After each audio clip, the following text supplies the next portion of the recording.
Fala pessoal, tudo bem? Então, hoje nós vamos dar sequência ao nosso conteúdo, né, na parte aí de eletroquímica. Então nós vamos ver hoje, dar uma geral em pilha, corrosão, metal de sacrifício, né? Vamos fazer exercícios desse assunto. Nós vimos a parte teórica. É claro que lá na primeira aula de pilha, né, eu fiz também algumas questõezinhas, mas eu quero finalizar isso hoje com vocês, pela importância que é esse assunto dentro da prova do Enem. Você tem acesso hoje aí à internet, à procura, né, dentro dos sites desse assunto. E se você pegar a estatística do Enem, você vai ver o número de questões que já caíram sobre isso, sobre a parte de pilha, sobre a parte de corrosão e sobre a parte de metal de sacrifício, né? Ok? Então assim, eu prefiro finalizar esse assunto e com calma, para depois iniciar a parte de pilha, certo? Nessa sequência que nós vamos trabalhar aí, né, eu vou depois trabalhar a parte de eletrólise, ou seja, a gente vai finalizar a pilha, né? Como eu estava dizendo aqui, a gente vai finalizar a pilha e depois eu vou dar continuidade trabalhando a parte de eletrólise, ok? Tudo bem? Bom, então veja bem, nós temos aqui os exemplos de pilhas, né, que nós comentamos sobre a pilha de Daniel. E as pilhas de hoje, as pilhas mais modernas, de maior tecnologia, elas têm todos o mesmo procedimento da pilha de Daniel, né? Existe um anodo, existe um catodo, certo? Existe um fluxo de elétrons sempre do anodo para o catodo, do mais fraco para o mais forte. Nós não podemos esquecer de trabalhar sempre com potencial de redução. Então aqui as pilhas, ó, aquela bateria quadradinha que é um pouco mais cara, porque ela dura muito mais tempo e ela tem uma voltagem maior, né? Essas baterias aqui chegam a ter 9 volts, certo? Ela chega a custar uns R$30 numa bateriazinha dessa. Tem aquela pilhazinha, a chamada pilha alcalina, né? Que seria essa palitinho, essa mais gordinha. Essa mais gordinha praticamente não existe mais, é mais aqueles rádios antigos, né? Brinquedos maiores que usam essa grandona.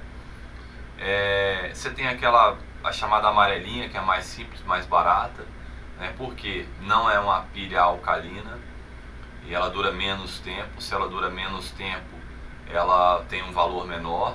Então a avaliação de uma pilha ou de uma bateria está relacionada a vários fatores, né? O preço delas está relacionado a uma série de fatores. Por exemplo, o marca-passo é um aparelhinho colocado para controlar os batimentos cardíacos. Geralmente a pessoa tem a chamada bradicardia, que é batimento retardado, né? Um batimento menor. Ela bota o marca-passo para manter o batimento certinho.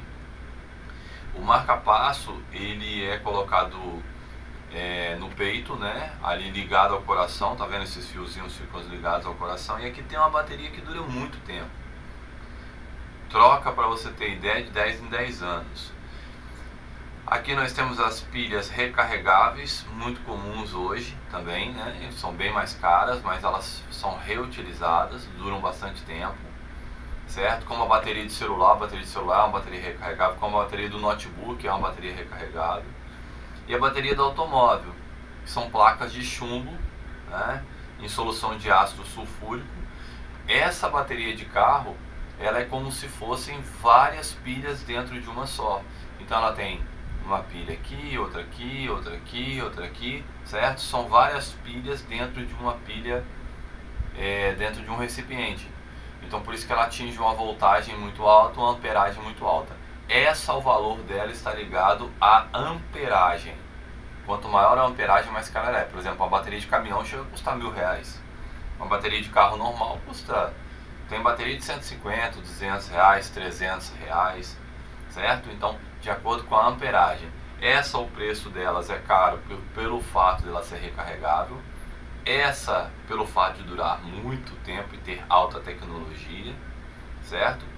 E então você vai do menor preço, que seriam aquelas pilhas baratinhas, amarelinha, aquelas de R$1,99, enfim, que tem uma durabilidade bem menor, que não são recarregáveis, certo? Passando pelas pilhas alcalinas, pelas baterias, né? Passando pela bateria de celular. Às vezes não compensa nem trocar a bateria de um celular é melhor você comprar outro, porque às vezes a bateria é tão cara. Mesma coisa no notebook. Quantos aí tem notebook que você tem em casa, que você só usa ele ligado na tomada porque a bateria já não presta mais, e quando você foi ver o preço de uma bateria, você viu que era muito alto, não compensava, né? Tudo bem? Perfeito, então tá. Vamos lá. Nós temos aí então uma primeira questão para a gente poder fazer dentro da parte de pilha.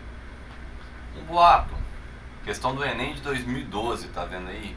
Então são muitos os casos de questões do Enem desse assunto. O boato de que os lacres das latas de alumínio teriam um alto valor comercial levou muitas pessoas a juntar esse material na expectativa de ganhar dinheiro com sua venda.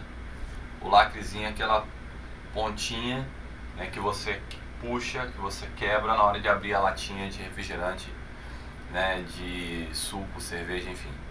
As empresas fabricantes de alumínio esclarecem que isso não passa de uma lenda urbana, pois ao retirar o anel da lata dificulta-se a reciclagem do alumínio. Como a liga do qual é feito o anel contém alto teor de magnésio, se ele não estiver junto com a lata, fica mais fácil ocorrer a oxidação do alumínio no forno. A tabela apresenta as semi-reações e os valores do potencial padrão de redução de alguns metais. Então isso aí que a gente está tratando é a parte de eletroquímica, a parte de pilha, chamada de metal de sacrifício, ok? Bom, veja bem, pessoal, o que acontece? Então, se você pega a latinha de alumínio, né, que é feita a reciclagem, que a reciclagem no Brasil do alumínio chega a quase 100%. Então, qual é a vantagem da reciclagem do alumínio, como a reciclagem de qualquer lixo? A vantagem é que você diminui o volume do lixo, certo? Você diminui a contaminação do lixo na reciclagem, você favorece o processo social, né, as pessoas que dependem disso, que são as pessoas que catam esse alumínio. Você diminui o fator poluente, porque a indústria no processo de reciclagem polui muito menos do que a indústria no processo de produção. Você diminui o impacto ambiental da retirada desse alumínio. Então, na hora de extrair a bauxita, que é o minério que você utiliza para a fabricação do alumínio, você vai reduzir esse processo de extração da bauxita. Então, o impacto ambiental disso. E além disso, tem a questão do valor, porque é muito mais barato você reciclar, na maioria dos casos, é óbvio, não dá para dizer em todos os casos, mas na maioria dos casos é mais barato você reciclar do que você produzir. Você sair do zero, você pegar lá, extrair a bauxita, levar para a indústria, né, fazer o processo de eletrólise, que é a partir da eletrólise da bauxita que você extrai o alumínio, ok? Então, a latinha de alumínio, no processo de reciclagem, quando você retira o lacre dela, você tem um problema, porque você faz com que essa latinha não tenha mais o magnésio. Qual é a função do magnésio que está presente naquele lacre? É isso que ele quer. Vamos lá? Então veja bem, ó, com base no texto e na tabela dos metais, olha essa tabelinha, pessoal. Essa tabelinha está trabalhando com elétrons antes da seta, tá vendo aqui? Olha o cursorzinho aqui, ó. Se os elétrons estão antes da seta, é porque nós temos tabela de potencial de redução. E o Enem ainda faz a questão de falar para você, essa é a vantagem do Enem. O Enem não quer pegadinha, ele quer interpretar, mas ele não quer pegadinha, certo? Ele quer que você interprete a questão, mas ele vira e fala que é potencial padrão de redução, tá vendo? Ótimo, perfeito. Aí ele diz, com base na tabela, que metais poderiam entrar na composição do anel das latas com a mesma função do magnésio, ou seja, proteger o alumínio da oxidação, ou seja, funcionar como metal de sacrifício. Proteger o metal contra a oxidação é você dizer, ei, você não vai ser oxidado porque eu estou no seu lugar, eu vou me sacrificar por você, certo? Tudo bem? E isso vai evitar, né, com que você tenha um processo de oxidação do alumínio e atrapalhar nessa reciclagem. Qual é o metal? Aí vamos lá, então tá aqui o potencial do alumínio, menos 1,66. Quem é o único metal que está nesse texto, nessa tabelinha do texto, que tem potencial menor do que o alumínio? O magnésio, aqui ó, menos 2,36. O magnésio é o único metal que tem menor valor. É uma reta numérica, certo? Vamos lá, não, deixa eu voltar aqui. Tem mais do que um, né? Desculpa. Veja bem, ele não quer o magnésio. Ele quer um metal que substitua o magnésio. Quem seria o único metal, né, o metal mais indicado para essa situação na indústria? Deixa eu voltar. O magnésio, perfeito? Por isso que eles usam o magnésio, que deve ser o mais barato, deve ser o mais fácil de se trabalhar. Por exemplo, nos navios, nas tubulações, por exemplo, da Petrobras, eles usam o zinco, certo? O metal mais barato, mais fácil de trabalhar, o potencial de oxidação dele é muito baixo, perfeito? Tudo bem. Mas na falta do magnésio, é isso que ele quer, quem eu utilizaria? Eu poderia utilizar quem? Não pode ser nem o zinco aqui e nem o cobre. O zinco é usado lá nos navios e nas tubulações com o ferro. Com o alumínio ele não poderia ser usado. Por quê? Com o alumínio precisa ser alguém mais baixo do que ele. Quem é mais baixo do que ele na reta numérica? Esse aqui é a reta numérica, ok? O lítio e o potássio. Esses dois. Então, na falta do magnésio, né, o magnésio que é utilizado nesse processo, mas na falta do magnésio você pode usar o lítio ou o potássio. Somente o lítio ou o potássio, pois seus potenciais de redução são menores do que o alumínio. Fechou? Perfeito? Então tá. Vamos lá. Próxima questão. Aqui, ó. Que eu estava falando, ó. Nos navios eles colocam essas plaquinhas, tá vendo? Essas plaquinhas são de zinco. Então aqui o zinco cumpre melhor o papel do que o magnésio, né? Em função de reatividade, em função de ser um metal de sacrifício barato, né? Ok? Tudo isso faz com que o zinco seja melhor do que o magnésio nos navios. Nas latinhas, aquela liga utiliza o magnésio, ok? Então aquela questão ali é do Enem. Agora a questão número 2 é uma questão da Federal do Paraná. A corrosão dos metais é um processo de considerável importância econômica, porque diminui a vida útil dos produtos metálicos, cuja substituição é de custo elevado. Durante o processo de corrosão, os metais sofrem oxidação. O ferro, por exemplo, oxida-se resultando na ferrugem, que é a Fe2O3 com água. Então, quando o ferro faz contato com o oxigênio do ar, com a água do ar, com a maresia, né, que é a salinidade do ar, né, e esse processo então vai ser acelerado, você forma um óxido de ferro, que é o chamado óxido de ferro 3 hidratado, certo? Ele é triidratado. A transformação do ferro metálico em ferrugem só ocorrerá na presença de um agente oxidante.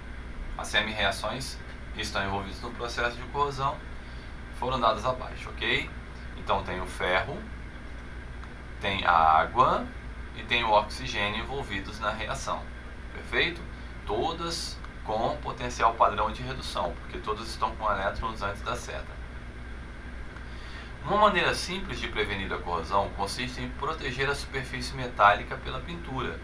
Então foi aquilo que a gente falou, a pintura ela possui a função de impermeabilizar o metal, no caso aí o ferro. Se você bota uma pintura, bota o zarcão, que é a base de chumbo, se você passa graxa, se você passa parafina, todos eles estão fazendo o mesmo papel, que é impedir o contato do ferro com a água e com o oxigênio, ou seja, é impermeabilizar o ferro. Perfeito? Tudo bem. Outra forma de proteção é a galvanização. A galvanização é metal de sacrifício, né? Que consiste na aplicação de uma camada de zinco à superfície do ferro. Grandes estruturas podem ser protegidas pela sua conexão a um bloco de zinco ou magnésio, que foi esse desenhozinho que ele colocou. Eu vou puxar aqui. O ferro ligado ao metal de sacrifício, perfeito? Tudo bem. Aí ele diz o seguinte, conforme as reações envolvidas, aí ele deu a reação do zinco e a reação do magnésio, certo? Aí ele vem aqui e fala o seguinte, vamos voltar, ele diz assim, com base no texto acima e sobre a corrosão do ferro, as semi-reações 1 e 2 indicam que uma película de água pura sobre a superfície do ferro é um poderoso oxidante desse metal, resultando na ferrugem? Pode ser, perfeito? A água, ela vai oxidar, porque, olha só, se você colocar o ferro na presença da água para montar uma pilha, o que você vai fazer? Manter a equação do maior e inverter a equação do menor, perfeito? Tudo bem? Então, se você colocar só o ferro na presença da água, você não vai ter um processo de oxidação. Você precisa do oxigênio nesse processo. Só a água não é suficiente. Então, aí beleza. Então, quer dizer, o item 1 não pode estar certo. Você não pode ter só água. Para ter oxidação, você precisa ter oxigênio. Por quê? Para montar a equação de uma pilha entre o ferro e o oxigênio, você vai manter a equação do maior, que seria a equação do oxigênio, e inverter a equação do ferro. A água, ela é um artifício desse processo que pode acelerar o processo pelo fluxo de elétrons. Ok? Tudo bem? Então, item 1 está errado. Item 2. A semi-reação 3 revela que o gás oxigênio favorece o processo de corrosão. Perfeito. Por que ele favorece o processo de corrosão? Porque você vai manter a equação do catodo, que vai ser o maior potencial, e vai inverter a equação do anodo, que é o menor potencial, que seria o ferro. Perfeito? Então esse vai sofrer redução e esse vai sofrer oxidação.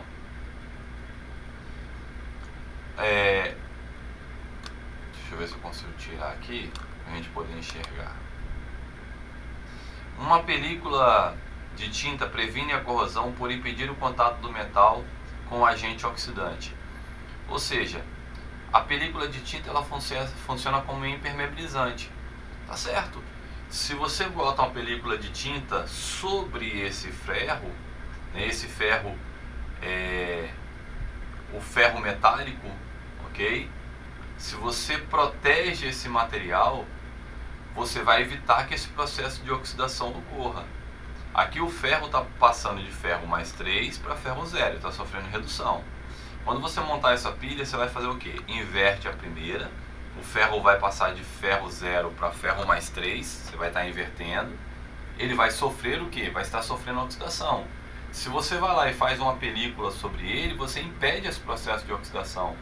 Por isso que a pintura, por isso que o verniz, por isso que o zarcão, né, a graxa, uma parafina, esses materiais impermeabilizam quem vai sofrer oxidação, quem teria que sofrer oxidação, que no caso seria o ferro. Na galvanização, o zinco protege o ferro por ceder elétrons mais facilmente, certo? Ele é um metal de sacrifício. Só que é um metal de sacrifício espalhado por todo o material, ok? É um metal de sacrifício que está espalhado ali pela telha, pelo poste, pela descarga do carro, ok? Certo. O zinco é melhor redutor que o magnésio. Cuidado com isso. Por quê? Quando você fala redutor, você fala de quê? Agente oxidante, agente redutor. Então quem é redutor é o agente redutor, é quem sofreu oxidação, porque é sempre o contrário, quem sofre oxidação é o agente redutor. O zinco é o melhor agente redutor do que o magnésio? Vamos ver? Não, não é. O magnésio é menos 2,36. Então, só olhando para o fato de sofrer oxidação, que é o agente redutor, quem sofre melhor oxidação, quem sofre mais oxidação é o magnésio do que o zinco. Não vamos falar de preço, não vamos falar de reatividade, nada disso. Só do potencial. Então, quem é maior agente redutor? É quem sofre maior oxidação. E aqui no caso vai ser o magnésio. Então também está errado esse I. Perfeito? Fechado essa questão, vamos para a próxima. Deixa eu descer aqui, botar no lugar para a gente poder não nos atrapalhar. Aqui tudo atrapalha, né? Mas depois eu desço, eu vou lendo aqui, depois eu tiro daqui. Um método largamente aplicado para evitar a corrosão em estruturas de aço enterradas no solo, como tanques e dutos, é a proteção catódica com metal de sacrifício. Olha aí de novo aí, ó. Esse método consiste em, essa questão, se não me engano, é da FUVEST, em conectar a estrutura a ser protegida por meio de um fio condutor a uma barra de um metal diferente mais facilmente oxidável. que com o passar do tempo vai sendo corroído até que seja necessário sua substituição.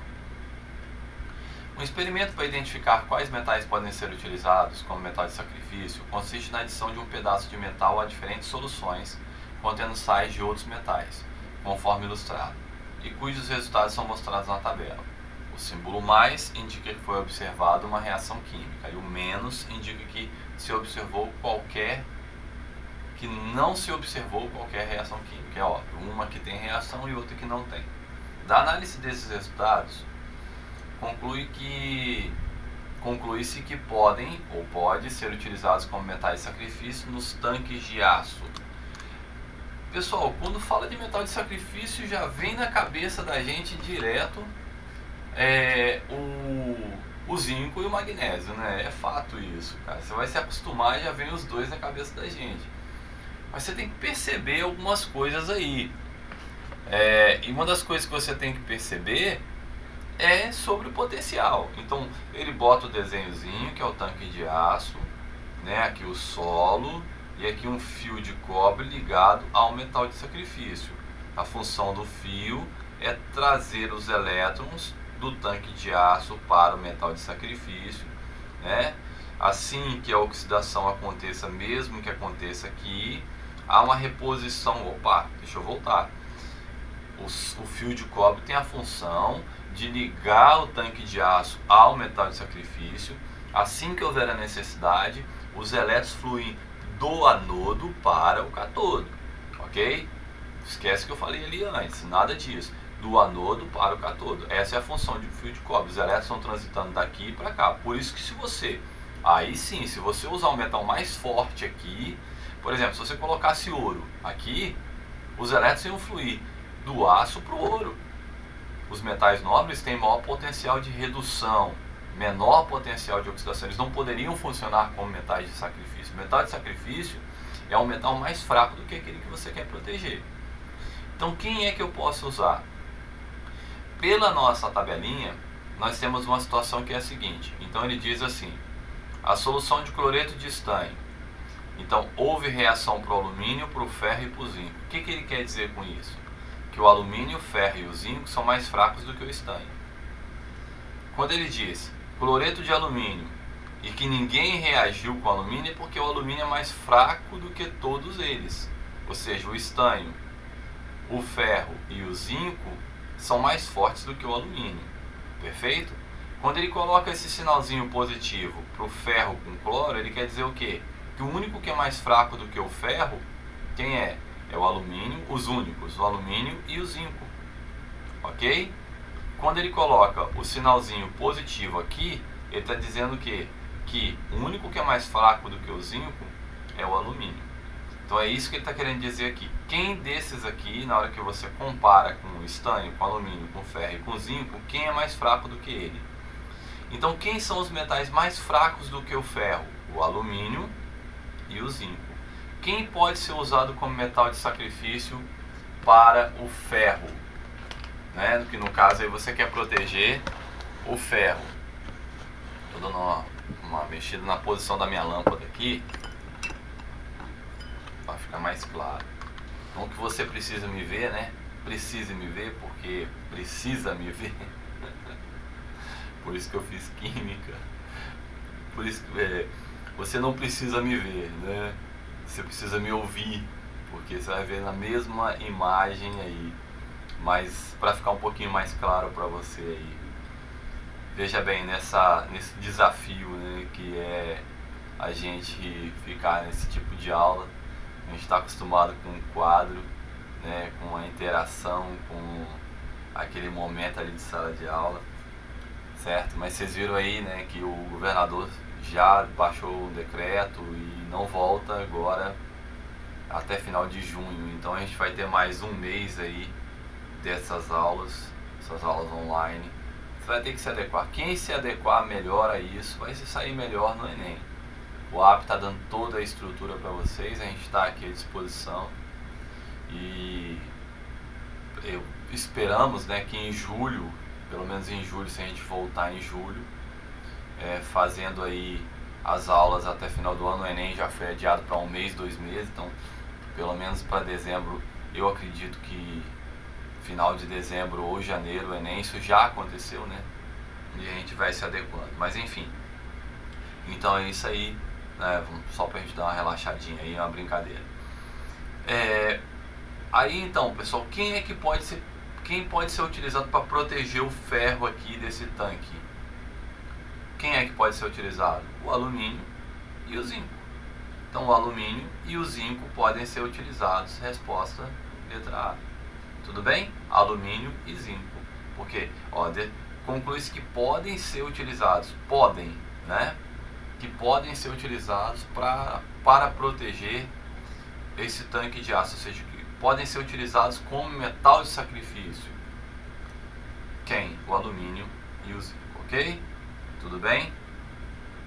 São os dois metais utilizados como sacrifício. O grande problema do alumínio que nós temos, que eu falei aqui na primeira aula, é que o alumínio, o titânio e o cromo, eles fazem a chamada passivação, que é aquela película superficial. Eles reagem com o oxigênio do ar, formam uma película protetora, e essa película protetora impede a oxidação do material embaixo. É como se fosse um papel contact na superfície, como se fosse, né, a formação de uma superfície tão protegível, tão protetora, que nada penetra no alumínio. Por isso que ele é usado aqui em beira de praia. Então, mesmo tendo baixo potencial de redução, alto potencial de oxidação, o alumínio é excelente para locais em beira de praia, porque ele faz essa autoproteção chamada de passivação, ok?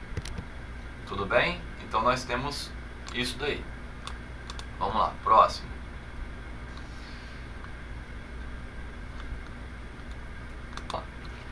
Calcule a DDP da pilha montada entre os dois metais de maior potencial de redução. Essa eu vou deixar para você fazer, só vou te dar a dica aqui, certo? Olha só, cuidado, porque calcule a DDP da pilha montada entre os dois metais de maior potencial de redução. Muita gente vem numa questão dessa e erra de bobeira, cara. É um ponto jogado fora numa prova Enem. Se você for de biomédicas, é peso 4. Imagina. Então, veja bem. Quem são os dois metais de maior potencial de redução? Muita gente vem aqui e fala, pô, ferro e zinco são os dois maiores. Mas isso daqui não é potencial de redução. Isso é potencial de oxidação. Você está com os elétrons depois da seta. Os elétrons no produto da reação. Isso é potencial de redução.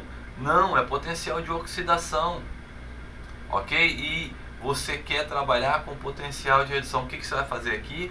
Você vai inverter todas as equações. Inverter os potenciais. Os dois metais de maior potencial de redução são a prata e o cobre. Cobre e prata já são inclusive metais nobres. É claro que já não são metais nobres assim como ouro, paládio, platina, mas já são metais nobres. E aí, para você montar essa pilha, que depois você vai montar para mim, tudo bem? Se você tiver alguma dúvida, você me procura aí ou no WhatsApp ou no e-mail, aonde você vai manter a equação do maior e inverter a equação do menor e montar a sua pilha. Observe que você precisa multiplicar a equação por 2, né? Deixa eu voltar lá, aqui. Você vai ter que multiplicar essa equação por 2 para cortar os elétrons da prata com os elétrons do cobre, certo? E ao fazer isso, você não multiplica o potencial. Cuidado na hora de montar isso. Então, primeiro ponto, isso daqui não é tabela de potencial de redução, é tabela de potencial de oxidação. E eu quero pedir na questão que você faça, monte uma pilha com os dois maiores potenciais de redução. Quem são? Na hora que você inverter todos os valores aqui e as equações, aí sim você vai ter uma tabela de potenciais de redução. Você vai ter que montar essa pilha entre prata e cobre. Multiplicar por 2 a equação da prata não multiplica o potencial. Tudo bem? E aí você vai montar a sua pilha entre prata e cobre, aonde lá, na hora da montagem, a prata vai ser o cátodo, o cobre vai ser o anodo. O fluxo de elétrons vai ser da prata para o cobre. Ok? Desculpa, o fluxo de elétrons vai ser do cobre. O cobre vai passar a mais 0,34, a prata mais 0,80. Então a prata vai ficar maior. A prata vai ser o maior potencial de redução, então ela vai ser o catodo. Ela que vai receber os elétrons vão fluir do cobre para a prata. Ok? Beleza. Aqui, ó. Aqui, né, eu tirei na internet. Eu achei muito bom esse esqueminha que foi montado na internet, aonde você tinha uma tabelinha mostrando aqui como é que funciona o metal de sacrifício, tá vendo? Olha só, o potencial de oxidação do ferro, o potencial de oxidação do zinco, ou seja, o zinco ele oxida mais do que o ferro, por isso que ele vai ser utilizado como metal de sacrifício do ferro. Essa seria a equação global, a equação geral da pilha montada entre zinco e ferro. O zinco passou de 0 para mais 2, ele sofreu oxidação. O ferro passou de mais 2 para 0, ele sofreu redução. Então, quando você liga um fio condutor, por exemplo, de cobre, num oleoduto, essa tubulação do oleoduto vai ser protegida porque na hora de haver a oxidação, vai haver do zinco, e mesmo que haja do ferro, você tem uma reposição de elétrons que vem do zinco, que vai ser o anodo, para o ferro, que vai ser o catodo, ok? Tudo bem, então é um esqueminha bem legal, certo? Para a gente poder entender como é que funciona o chamado metal de sacrifício, proteção catódica. Você está protegendo o catodo, que é o ferro, ou, né, a galvanização, que seria pegar o zinco e passar por todo esse material. A galvanização é um tipo de metal de sacrifício, só que ela é mais ampla e mais cara. Beleza. Trabalhando um pouquinho, pessoal, finalizando aqui, a gente já está quase acabando, mas trabalhando um pouquinho com a parte de oxidação, redução dentro da pilha, né, para a gente poder entender. Veja bem, aqui é uma equação. Aqui, de certa forma, você tem uma pilha montada aqui. Por que você tem uma pilha montada? Não sei se, às vezes, a viabilidade... Já pensou montar uma pilha de ouro com platina? Né? Uma pilha de ouro com zinco? Você tem que ter a viabilidade dessa pilha. Mas aqui você tem uma equação. Vamos definir se ela é uma equação de oxirredução ou não. E aí as perguntas que são feitas. Veja bem, tirando o NOx, a partir de quem você conhece, você descobre de quem você não conhece. Aqui tá fácil, né? Mais 1 para o hidrogênio, menos 2 para o oxigênio. Você aprendeu o NOx. O oxigênio é quase sempre menos 2, quando ele está sozinho é 0. Todo elemento, quando está sozinho numa equação, é 0. O F2 sozinho, 0. O hidrogênio mais 1, então qual é o NOx do flúor? Menos 1, ok? Tudo bem. Quem foi oxidado e quem foi reduzido? Quem sofreu oxidação e quem sofreu redução? Foi oxidada, quer dizer que sofreu oxidação. Quando o flúor foi de 0 para menos 1, ele diminuiu o seu número, não foi? Então ele sofreu uma redução. Quem foi reduzido foi o flúor, certo? E quem foi que sofreu oxidação? O oxigênio foi de menos 2 para 0. De menos 2 para 0, ele aumentou o seu número, ok? De menos 2 para 0, ele perdeu 2 elétrons. Se ele perdeu 2 elétrons, é porque ele sofreu oxidação.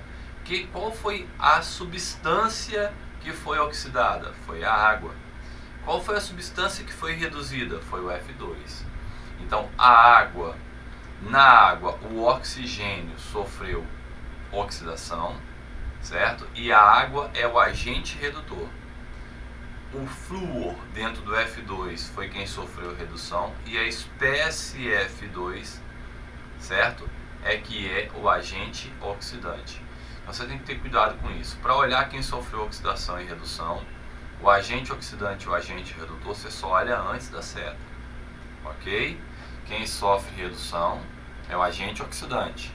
Quem sofre oxidação é o agente redutor. Quem sofre oxidação e redução é o elemento químico. E a fórmula que ele pertence, antes da seta, do lado do reagente, ok? Isso vai ser o agente, sempre. Beleza. Agora uma pilha montada. Aqui essa pilha está montada. Por que ela está montada? Aqui, ó, esses dois tracinhos significam, né, que aqui foi montada a pilha, certo? Essa aqui é a ponte salina. A ponte salina ela tem uma função, você viu lá na pilha, que é o fluxo de íons, certo? Para tentar fazer com que você tenha um equilíbrio maior por mais tempo da solução. Então o que está mostrando essa pilha? Que o zinco foi de 0 para mais 2, ou seja, o zinco perdeu 2 elétrons, ok?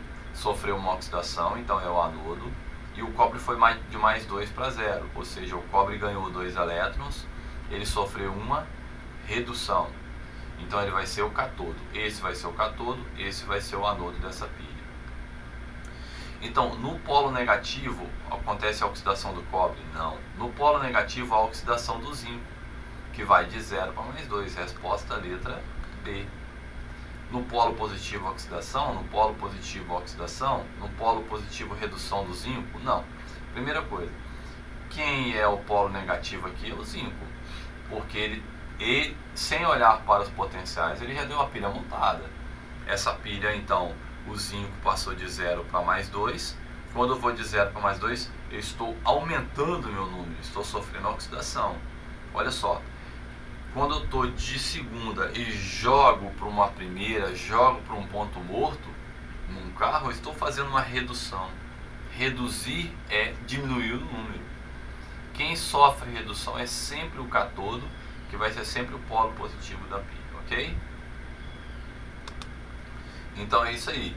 Então isso é uma pilha aonde esses dois tracinhos significam que ali você teve a montagem da pilha. Ali significa que você montou o anodo e o catodo. O fluxo de elétrons foi gerado sempre do anodo para o catodo, certo? Ali você tem a ponte salina.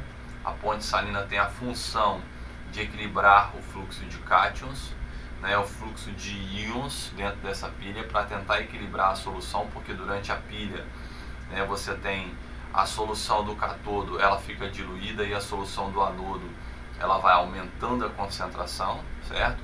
O catodo ele aumenta a massa da plaquinha lá do metal, né, dessa plaquinha inserida na solução, certo? E o anodo ele tem uma tendência de diminuir a plaquinha, porque ele está sofrendo uma oxidação. É mais ou menos o que acontece com o ferro do carro, né? Você tem lá a chapa do carro em contato com o oxigênio, a água e a maresia, ela vai sofrendo oxidação e ela começa a cair os pedaços, né? O cara bate a porta lá do carro, cai um pedaço do carro. É claro que esse processo melhorou muito, porque hoje um automóvel você tem de proteção dele, você tem um bom aço, bastante maleável. O pessoal tem costume de confundir essas coisas, falar, um aço bom é daqueles carros antigos que era muito duro. Não, o aço tem que ser maleável para absorver o impacto. Por isso que eles colocam vanádio, molibdênio dentro dele, ok? Você tem uma situação onde você faz uma proteção, isso tudo feito dentro da indústria, né, através de uma pintura eletrostática que eu te mostrei aqui por diferença de carga. Então primeiro é aplicado uma proteção como um zarcão, depois é a tinta, depois vem com um verniz, certo?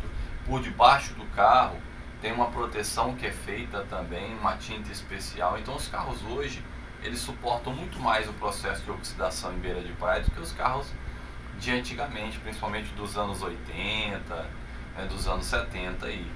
Os carros hoje aguentam muito mais, certo? Então esse processo é um processo hoje muito mais protegido do carro. Ali aquelas partes de metal, muitos são galvanizados, né, com a descarga do carro, certo? Então é feito um processo de proteção muito melhor. Ok, pessoal? Então é isso aí. Nós finalizamos a parte de pilha, metal de sacrifício, processo de proteção contra a corrosão. O que é a corrosão? Nossa próxima matéria dentro de eletroquímica vai ser a parte de eletrólise, que é um pouquinho mais difícil, eletrólise ígnea, eletrólise aquosa. São 3 aulas. É uma aula de eletrólise ígnea, uma aula de eletrólise aquosa e uma aula de cálculos de eletrólise, ou seja, a parte, né, quantitativa de eletrólise, ok? Nós vamos dando sequência, eu tenho a outra química para trabalhar também, então eu vou dar uma paradinha nessa parte de eletroquímica e vou trabalhar um pouco da outra química, certo? Tudo bem? E aí eu vou também estar colocando material para vocês aí no site. Essa parte eu não vou colocar porque já tem os exercícios anteriores que eu coloquei, mas já na semana que vem eu vou colocar para vocês exercícios da outra química. Eu sempre vou colocar exercícios extras lá no site, eu acho legal ter os exercícios, pouquinha coisa, nada demais, no máximo 10 questões, eu estou colocando 5 agora, para você se divertir durante esse tempo. Você tem bastante tempo para poder fazer, você tem que entender esse desafio que é esse momento. O mais importante agora é que você entenda isso. Só para você ter ideia, quando eu passei no vestibular, eu comecei a estudar no final de outubro. Eu passei no meio do ano, no vestibular do meio do ano, certo? Eu fiz o terceiro ano e fiz o pré-vestibular e passei no meio do ano. No meio do ano em Brasília, isso, né? Ok? Eu fui para Brasília porque minha família é de lá. Mas enfim, eu passei no meio do ano e minhas aulas só começaram no final de outubro, porque era muito comum antigamente as greves das universidades federais. Então, a aula que era para começar em agosto, início de agosto, final de julho, início de agosto, só começou no final de outubro. Isso em função da greve. Eu estudei dezembro até a véspera de Natal, paramos para as festas do final do ano, estudamos janeiro, paramos para o carnaval, que foi, sei lá, mais ou menos início de fevereiro, e depois continuamos o semestre. Então, as universidades federais, elas conseguem se adequar bem se houver ali uma perda de 2, 3 meses de aula, né, por algum motivo, uma greve, uma situação, né, como essa, de se adequar. E olhando para trás hoje, isso não significa mais nada na minha vida, esse tempinho que eu perdi, que eu estudei janeiro, fevereiro, né, que eu estudei dezembro, ou uma situação, né, qualquer. O tempo passa e o mais importante é que você esteja bem, esteja protegido, com saúde, proteja seus pais aí, né, seus avós, enfim. Então vamos seguir aquilo que é determinado pra gente e ter muito cuidado, ok? Perfeito? Então é isso aí, um abraço para todos, já sabem, né, o meu e-mail aí, já sabem aonde está os meus endereços, né, que tem todos aí, e qualquer dúvida eu estou à disposição de vocês. Valeu, um abraço e até mais.